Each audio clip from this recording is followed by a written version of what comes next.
मेरे दादा मुझसे पूछा करते थे, अक्सर औरों से भी पूछा करते थे, लेकिन जब उन्होंने मुझसे पूछा तो फिर पूछना बंद कर दिया। वो पूछा करते थे कि अक्ल बड़ी की भैंस।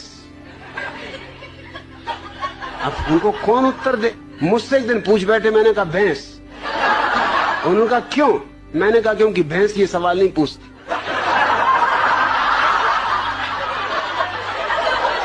ये खुजली तुम्हारी अक्ल में ही चलती। भैंस तो बिल्कुल परमहंस दशा में।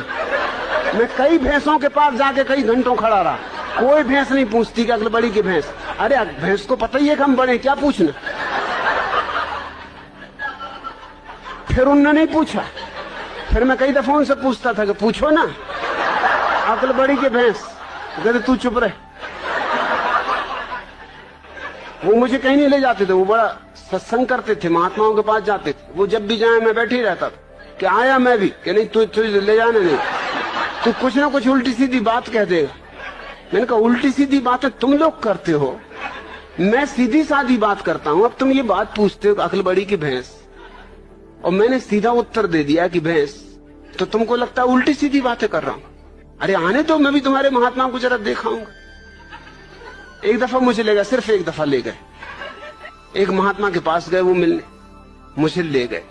महात्मा की उम्र रही हो कोई 30 साल, मेरी उम्र रही होगी मुश्किल से कोई 15 साल, और मेरे दादा की उम्र रही कम से कम 60 साल। महात्मा ने उनसे कहा आओ बच्चा बैठो।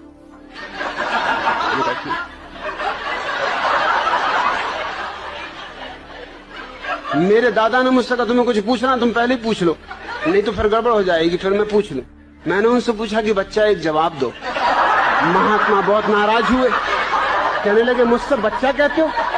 मैंने कहा तुम मेरे दादा को बच्चा कह रहे हरामजादे, 60 साल की उम्र के बूढ़े को बच्चा कह रहे, 30 साल के तुम हो, 15 साल का मैं हूं, तो कोई गणित में गलती कर रहा हूं?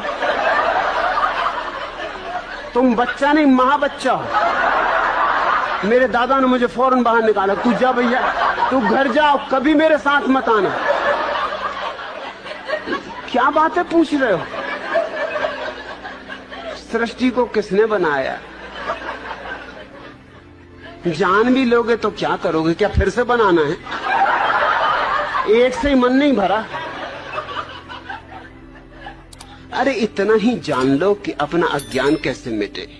ये जानने से नहीं मिटेगा, ध्यान का दिया जला लो, अज्ञान मिट जाता।